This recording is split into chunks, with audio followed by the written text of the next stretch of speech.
Hey everyone, Logan here, and I would like to talk to you about the Las Vegas Open. So a bunch of us from CanHammer went down there. It was myself, Chris from the podcast and from our media channel, as well as a whole bunch of other people in the club. We had Dan Platt, we had, who else was down there? Diogo. We had a bunch of other people who were playing under CanHammer as well. We had Wes Pauly from Damage Club was joining us, along with a couple of his other club mates, also played under CanHammer this year, which is really cool, which is great. We had a bunch of other Canadians down there as well from various other clubs, Cash Money Hammer and a few other groups. Great White North Gaming, I think, was one of them, or Frozen North Gaming. I can never remember what the name of their club is. But anyway, we had lots of folks up there. Down there, I should say, which is really cool. So basically, I'd like to give you a recap of how the trip went. What all we did while we were there, and how things went in terms of the various games I played. So Chris and I went down a couple days before the event. I think Chris went down on Tuesday. I came down on Wednesday. We wanted to get acclimatized to the place a little bit. It is very, very dry. We wanted to make sure we could at least get decent sleep with the time change, because 3 hours doesn't seem like a lot, but it kind of sucks when you've got to be up at I guess a reasonable time. So the event doesn't start till 10. But in any case, if you're waking up at 4 a.m. and you're going to be going until 11 o'clock at night or something, it's good to make sure you can at least get a decent night of sleep in, one or two, preferably before the event. We did have some club mates that actually came in on Thursday night at around 11:30. And they were just destroyed on the Friday, which was not great for them. I don't know how much it affected their play, but they were definitely feeling it. So I flew down, went through Detroit. It was relatively uneventful, actually. This is the first time I've traveled without any delays, which was a very nice change. But what was kind of fun and was giving me weird looks when I was traveling out of Ottawa and out of Detroit is I was wearing shorts and a t-shirt. And for those of you who don't know Canadian weather, especially in Ottawa, it was about negative 25 Celsius the day I left. Of course, it was plus 20 Celsius in Vegas, so I figured it made sense, right? So why not dress for the weather for where I'm going? I actually ended up making the plane ride a lot better because on my second flight, the air conditioning was broken. So that was a full flight of people just stewing in their own filth for 4.5, almost 5 hours, which kind of sucked. But once I got there, had a quick shower, got freshened up, and Chris and I actually went out. We walked the Vegas Strip, sort of top to bottom, at least from where we were. We started at Bally's, and we walked down to the end of the Strip at Mandalay Bay. We actually went to the aquarium there, which is pretty cool. I'm not sure it's necessarily worth the money, but it was. They got some really cool fish there, and just a really awesome area, which is surrounded by. Basically, it's on all sides of the room. There's water and there's plexiglass windows, so it's a really cool little area in there. So it's worth checking out if you're in the area. As far as Vegas goes, it's probably one of the cheaper things to do. But after that, we basically just walked up the rest of the Strip the other way and went to Margaritaville and into Harrah's. Just had a couple drinks. And really decided to call it a night because we were both exhausted. I had been up since 3 o'clock in the morning for travel, and it was only about like 8 or 9 o'clock at this point. And we're sitting in Margaritaville thinking, oh man, feels so late. We should probably go back and get to bed. It was 7:30, so that's how we knew we were old. But we had a good day there. And then the next day, we had a couple other folks join us. This would have been on. Thursday morning. So we decided to go out for some breakfast with Evan Stevens and his wife, whose name escapes me right now. But they're from out in Barrie, and they came down for the event as well, which is a lot of fun. So we went out for breakfast with them. And the one word of advice I will give you is if somebody tells you that they cannot serve you unlimited mimosas after 9:30 a.m. because they have to stop serving them, it's probably not true, and you're probably just being cut off. So that was the start to an interesting day. After that, really just spent the rest of the day relaxing, hanging out with people. I got to meet up with, I've got the name here somewhere, but the lead designer for Drop Fleet, which is really cool. So we're hoping to get him on for an interview on our podcast at some point in the future, talk about what they're doing over there. Also had a good chat with Dave from Mini Wargaming, who is down there, which is really cool. So it was a big year of transitions for a lot of people, I think, for this.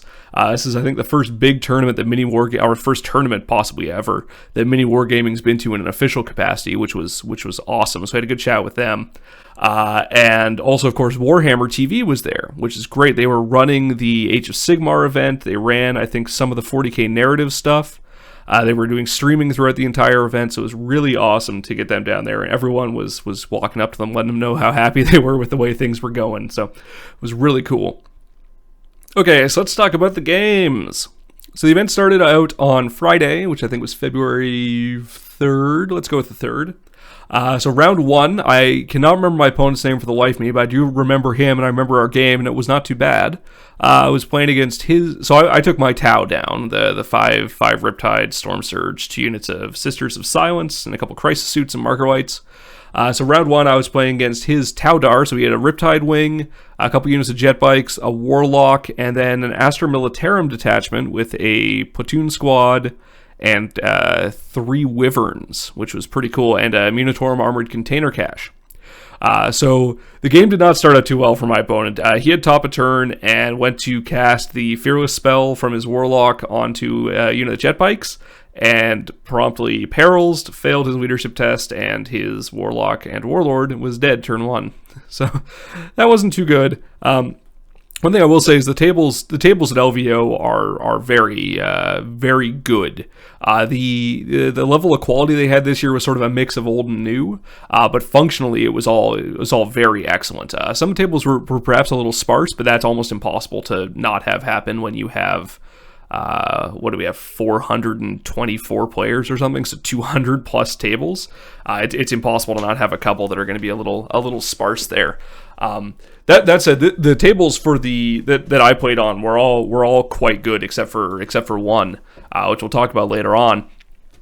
But with this table in particular, we had 3 big line of sight blocking pieces in the middle, which were surprisingly big enough to hide most of a Riptide. So I was actually able to dodge my Riptides in and out of cover through pretty much the entire game. So his Jet Bikes were only really ever able to shoot at just one of them. The Wyverns did kill a lot of Marker Whites. But they didn't manage to actually wipe out any units other than the 1 unit of marker drones, and at that point it wasn't too big of a deal. So basically I was able to pick off most of the threats. I was able to pick off the Wraith Knight on one turn where it got a little bit out of position, and from there I was just able to hop around and do what I needed to do to grab objectives. So game 1 finished with a big win for me, which in retrospect was a bit of a mistake actually. Not the result necessarily, but getting that 11-point win, because it meant, of course, I was paired up with people who were also getting 11-point wins. So I got to face the big boys right away after that.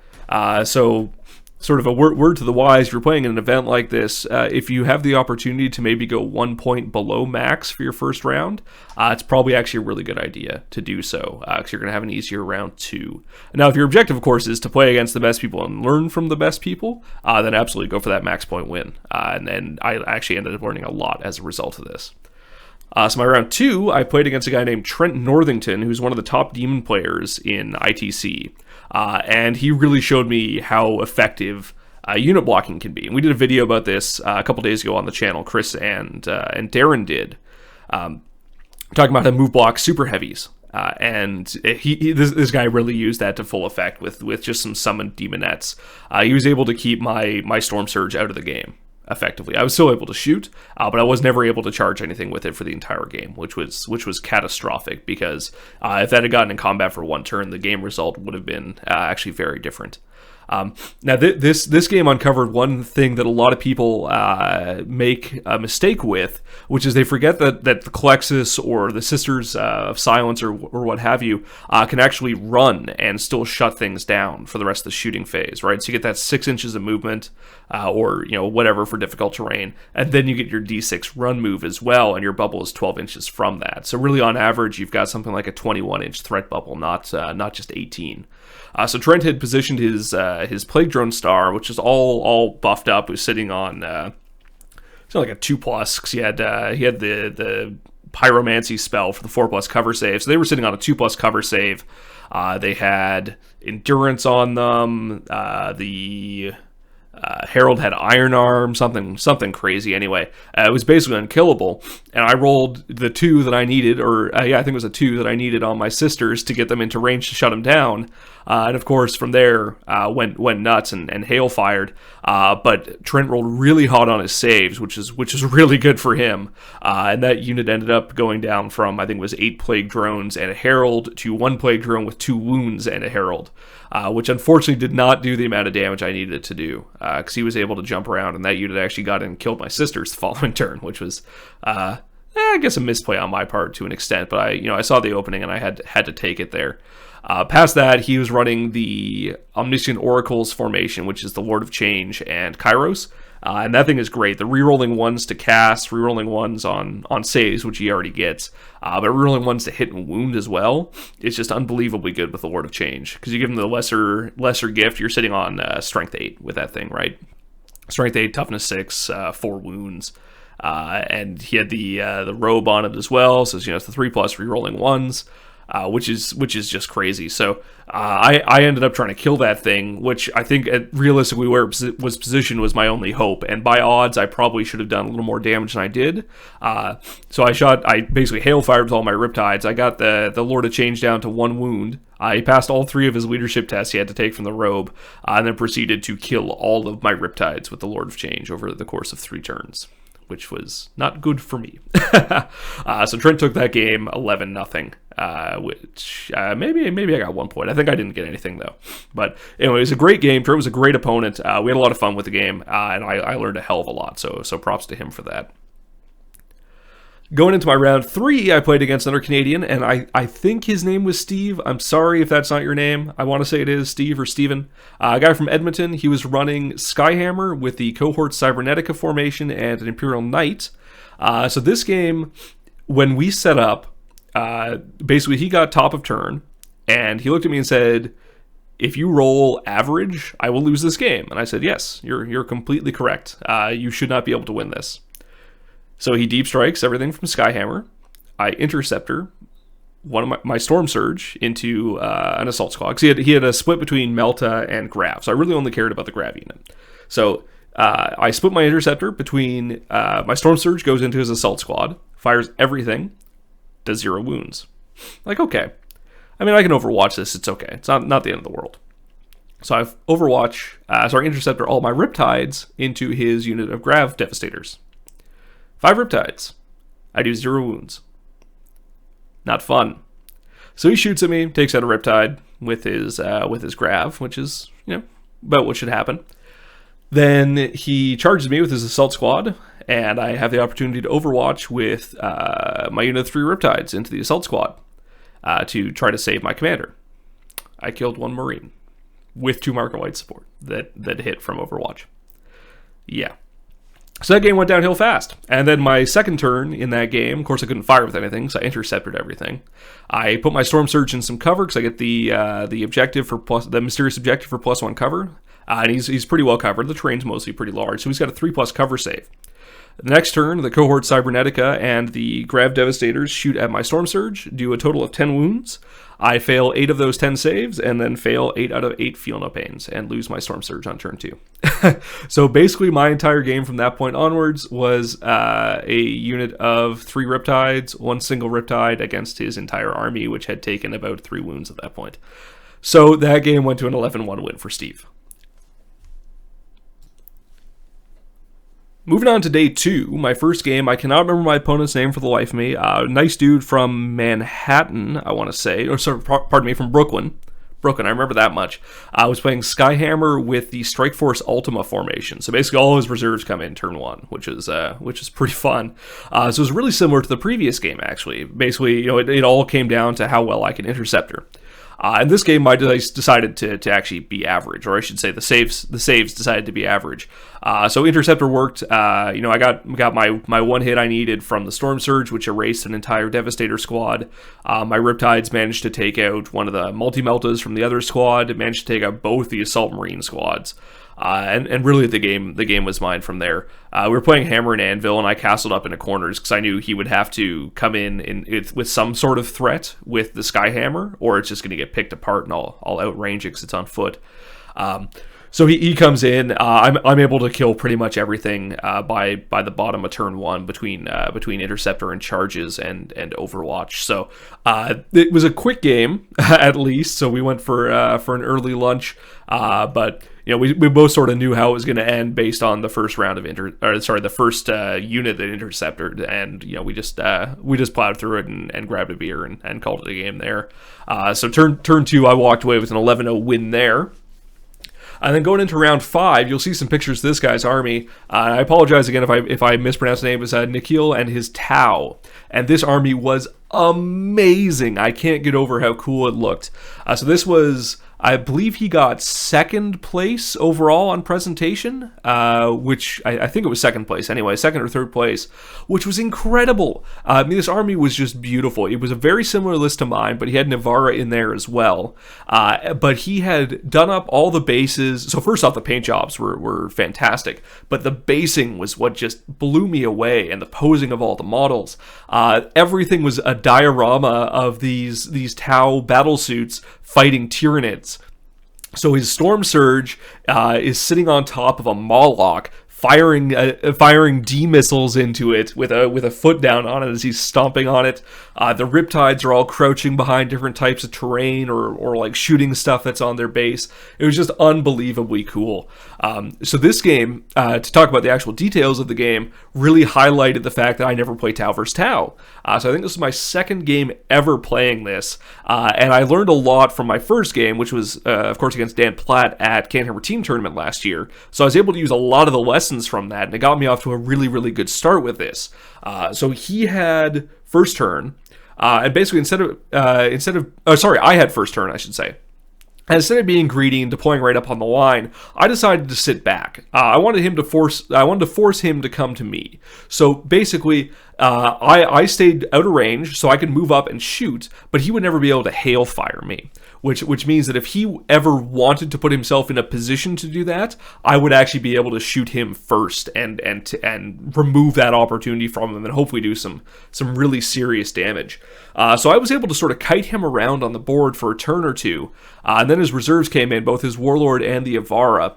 The Avara had a pretty unfortunate scatter, as did the Warlord. And it actually gave me an opportunity to kill all of his marker lights with Interceptor, and then his commander actually broke from that and ran away, which is really unfortunate. And then the Avara died to Interceptor as well. So I was feeling pretty good there. I'd shut down all his use of D missiles and everything he needed.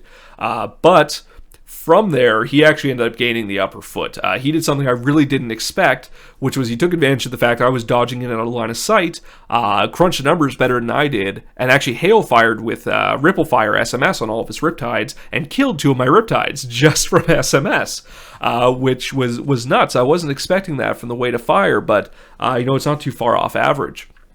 So it was a really good move by him. So at the end of the game, I had my Storm Surge, a Crisis Suit, I think a unit of Sisters of Silence, and my unit of 3 Riptides still on the board, but there was no way for me to move up because he still had all 5 of his Riptides in his Storm Surge. So as soon as I would get into range, I'd just be losing Riptides left and right. So my round 5 ended with, it was actually a really, really close game at the end. He had, I think it was a last burst of SMS to hit one of my Crisis Suits that was getting me Linebreaker. Linebreaker? No, sorry, it was scoring an objective, actually. Had one last burst of SMS, did 4 saves, and if I passed 3 of those, he would have lived. Of course, I only passed 2, which is average, or, well, roughly average, I guess. It's a 3+ save. So I lost him, and that actually turned the tie into a 6-4 win for my opponent. But that was a really good game. Again, we both learned a lot from it, or at least I did. I think he made a couple mistakes that he learned from as well, which is good. But in any case, it was a fantastic game. And that set me up for my round 6. So round 6 is actually against a guy I chat with on Facebook sometimes named Ian, and he was running a Thunderwolf star with a Librarius Conclave. So I took a look at this list, and first off, that's a scary list to play against for Monster Mash Tau, right? If they get in combat, I'm losing everything. But this game really came down to one interesting decision that Ian made. So normally when you've got this, there are a couple powers you want to fish for with the Librarius Conclave. You want to get Endurance, if you're going on Biomancy. You want to get Invisibility, of course, and you want to get Veil of Time. If you have those, that unit's basically invincible unless the Sisters of Silence come near it. So he was running that. He also had, I think it was 3 units of Wolf in there as well. So basically, I deployed everything on the board. I took top of turn, deployed everything on there, put my Sisters of Silence flanking on both sides, put my Riptides all in a line on one corner of the table, like as far back as possible, because with that Curse of the Wolf, he's got something like a 32, 33 inch threat range on turn 1. So if he seized, it was not going to be a good thing for me. But what Ian did here is he actually rolled all of his Librarians on Biomancy to get Endurance, which I wasn't expecting, and he actually spread out his Librarians and put them in all 4 of his different units. And he actually got Endurance on all of them.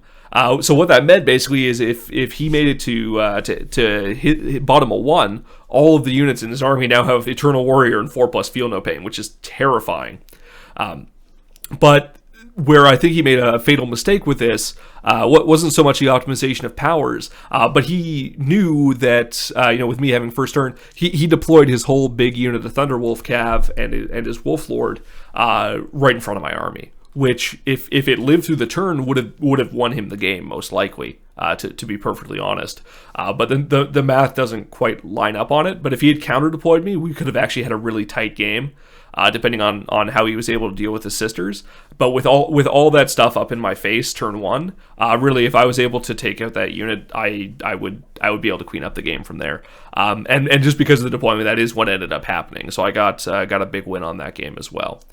So at the end of the 40K champs, I went 3-3. My 3 wins all, I hope, had some learning experiences I know they did for me, but hopefully for my opponent as well. Just figuring out how to best optimize different parts of their army, or what is or what isn't working with their lists. And I will say my 3 losses, I learned a hell of a lot from all of them.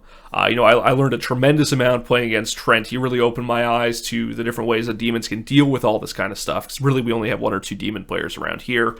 They all play very different lists from him. He was running the old the Double Star, the Screamer Star, and Plague Drone Star. My game against CanHammer, I really learned that sometimes the dice will betray you, and it sort of brings back the need to have screening units. So learned a heck of a lot with that. And my round 5 in the Tau Mirror match, I just learned a lot from playing that match. Period. Again, this is only the second time I've actually played Tau versus Tau, so learned a lot about how the different mechanics can interact in a mirror match for that. So that was really good. So I think at the end of that put me in like 150th place or something, which is pretty crappy. But hilariously for ITC points, it's actually like 85 points still. So it actually bumped one of my old major scores by a pretty significant margin. But it wasn't enough to really matter at the end of it. So it was a good learning experience. It was a great chance to meet a lot of people during the championships. And that'll lead us into the RTT that happened on day 3. All right, so day 3, the idea was that anybody who got top 8 from the 40K champs would go off and play in their own bracket for the top 8 championships, the Masters, I think they ended up calling it, something like that. And everyone else would be split up into 8-man RTTs, Rogue Trader tournaments, so just small events, that would be the first score of the 2017 season for ITC. So in theory, this sounds really cool, right? It's like, okay, you've got something you can do. You spend $20, you play against a bunch of new people, meet folks, learn stuff, play games. Great. Everything sounds great, especially if people pre-registered. About 300 people didn't pre-register for it. So morning rolls around. The website lists the start time as 10 a.m. Start time was apparently 9 a.m., so it's a good thing we showed up early. So we get there, and there's a giant... So we got there actually early. We went before breakfast. We were in there around 8 o'clock. We signed up for it just to make sure everything was good. And it turns out, despite having signed up online and paying, we actually weren't in it yet. So we had to register through Best Coast Pairings to get in there. And the app worked great, so that's a good thing.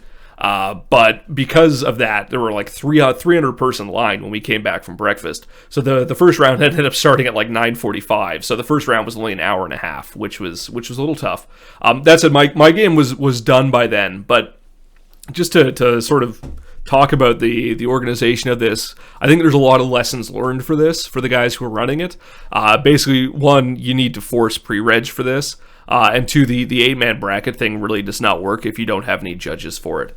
So first off, massive kudos to the LVO judging staff. There were only 5 people for the whole event, and they did a stellar job during the champs. But of course, when you're running the top 8, you've got 2-3 judges sitting over there. So you've got 2 people who are trying to TO, a 300+ person tournament, which really just doesn't work. So the seating for the groups was really odd. There were a lot of groups of death. So like a good example, Chris Haynes from the podcast with me was in a group. Remember this, an 8-man group out of 300 people. He was in with Josh Death, Wes Polly, and Sean Naden all in his group. I was in a group with Jeff and Conrad, and then we and Joe were in the same group as well. So it was just really bizarre seating. There was sportsmanship sort of seemed to go out the window in this event. My pod was actually really good. We had a good time, but a lot of others just had people rage quitting and dropping out of it. 'Cause really, they didn't care, right? It's an RTT. You're going to play 15 of them throughout the year, I guess. But people were just dropping left and right. People were swapping between pods to fill in places where people were getting buys. There was no list submission, because it's impossible to manage this stuff with a staff that small, right? So the guys running it were doing everything they could. It was just really a case of it being very undermanned. So I hope they get something a little more organized for next year for it, and hopefully with some additional volunteers for judging, it'll help take the strain off it.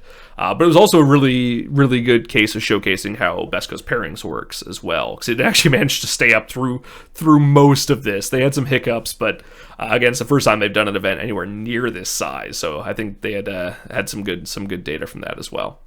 So talking about my pod, it was actually a pretty fun group. So it was me, Jeff, Conrad, a guy named Jade. We had Mark, who I played against, and I cannot remember the names of the other players. But it was a really interesting bunch.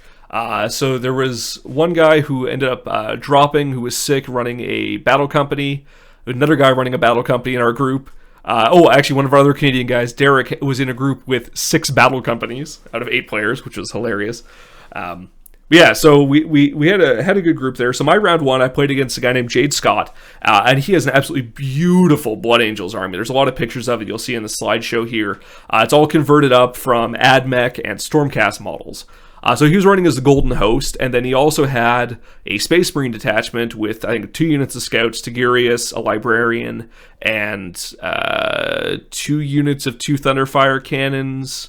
Sorry, 1 unit of 3 Thunderfire cannons and 1 unit of 2 Thunderfire cannons. So basically he was just taking prescience and laying waste to anything he could shoot at and giving it rending with Tiggy. So actually had a fair number of wounds to Riptides, just from number of saves and the rending on it and everything. But really, at the end of the day, the Golden Host just can't really deal with Tau. So, we had a good game. It was pretty quick, but we had a lot of laughs during it, which is really good. So that finished up with an 11-0 for me. So going into round 2, I played against Mark Hurdle from Team Beast Coast. He actually did pretty well in the event. I think he went 5-1 or 4-1-1, something like that. Anyway, he was playing his War Convocation, and that game was incredibly tight. Basically, the whole game came down to a single invul save and feel no pain on my Storm Surge to either win it for me or lose it for me. And where this is interesting is we were actually on a table that had very little terrain on it. I don't know if things just got moved around between the championships and this, or if it was just sort of a sparse table. But we had 1 hill in each corner, and then 2 buildings in the middle, and really that was it for anything that could do any sort of line of sight blocking. So I had free reign just to shoot at his army. It had to funnel straight up the middle. So I was able to stay out of line of sight, just jump around, SMS everything to death. So it was not a great thing for him. Now that said, he was able to actually make it to me. He had a lot of really good tank rolls with his librarians. They were all in Terminator armor just to sort of to block in that unit, to soak wounds and tank as he was moving up. So he gets up, and eventually was able to charge me. I learned a lot about AdMech that game, especially about all the crazy war gear they get on the infiltrators and rust stalkers. But basically, it came down to me being able to get line of sight on something that he thought was out of line of sight. But again, this is where laser pointers come in to solve arguments, which is really good. So I was able to take out one of his units to make it a super close game. But he was able to kill my Storm Surge on the bottom of 6. And that meant that I lost one of the objectives I was holding. He wasn't able to run into line breaker range, but it turned it into, I think it was like a 6-5 loss for me instead of a 6-5 win for me or something like that. So it was pretty crazy. It was a really tight game. He and I didn't really didn't mesh super well, I don't think, just in terms of personalities. But at the end of the game, we both shook hands, and it was a super intense game. I think we both tried to be as sporting as we could be, given that we were both trying to win this thing. But there were no feelings hurt throughout the whole thing, and we both agreed that it was a really tight, very competitive game. We both had a lot of fun playing it, so that's really good. And then round 3, I played against Jeff Brown, who's actually another Canadian down there with us from CanHammer. So Jeff and I are pretty good buddies. And like I said earlier, it's an RTT. We're going to play a bunch of them throughout the year. So we didn't care a huge amount about the outcome of this, because we both had a loss at that point. So we knew we weren't going to take first place in it, which is really the main thing you want from these. So Jeff and I are playing. He wanted to try out Tau, because he's looking at playing a new army. And I figured I'd just have a couple laughs. So we decided to swap armies. So first off, he plays an army which is 5 Imperial Knights. So he had a Lancer, 3 Wardens, and one of the just pure close combat ones. Which is a really scary match for Tau, because it's a lot of armor 13 and invul saves you have to get through. So Jeff learned how scary that is, and I learned how easy that match is for Knights, at least against an inexperienced Tau player. So we had a really good time. We played 7 turns in, I think, 45 minutes. Like, it was crazy fast, but it ended up with an 11-0 win for me playing as the Knights, which was just hilarious. So we had a lot of fun with that game. Again, the RTT itself was not managed super well. We were fortunate we had a really good pod with really sporting folks, but some of the others were just not good. Lots of drops, lots of people being really angry, which is strange because you didn't hear about it quite as much the previous day, but in the RTT, everything just sort of happened. So, hopefully it gets sorted out for next year. It did not detract from the event necessarily, but it was just a little disappointing coming from how well the championships were run. So after that, we had just went out for food that night, went out for some drinks, and then my flight out was the next evening, along with a couple other folks who had come down from Toronto. So we just spent the day again. We walked up and down the strip, went into a bunch of casinos, had some food. We went to the Gordon Ramsay Burger Restaurant, which was it was okay. Not great, not terrible. Don't know if I'd ever pay that much for a burger again. It was not worth it, I don't think, but it was a fun experience to go to. Where else we go? Went to In-N-Out, which was great. That was sort of our celebration meal after the 40K champs, because Dan ended up getting, I think, 3rd place overall, which is crazy. So went out to In-N-Out. And then, we just wandered around the casinos. A buddy of ours won a bunch of money playing slots. Then it was just off to the airport for the long trip home. So I think we got to the airport around, I don't know, like 8:30 or something. So we wanted to check in. Their flight was at 10:30, mine's at 11:30, something like that. So we get there around 8. And I ended up getting home at 1 p.m. the next day, which is not great. And I just could not sleep on the flight home. So I was a wreck. I managed to pick up a sinus infection from my time down there, which then turned into a cold after that. So I was basically out of commission for a week after the event, which is why I haven't done any videos, why we didn't have a podcast last week. So just now getting back into the swing of things. So here we go. Hopefully we've had enough pictures to fill this up. If not, we'll see how it goes. Maybe we're looping through them at this point. But be sure to check out our podcast. I'm not sure what episode number it is, but it'll be called LVO Recap. I'll be chatting, it'll be myself, Chris, and we're chatting with Dan Platt and Jeff Brown, who both had really strong finishes at Las Vegas Open. So thanks, and if you have any questions about the event, drop them in the comments here. If you went, let me know. I'd love to hear from you, understand what your experiences were. But past that, let me know what you think about LVO, about sort of ITC events in general, even. We can expand the conversation to that. And if you're planning to go to any of them this year, or maybe even to LVO next year, so we can meet up.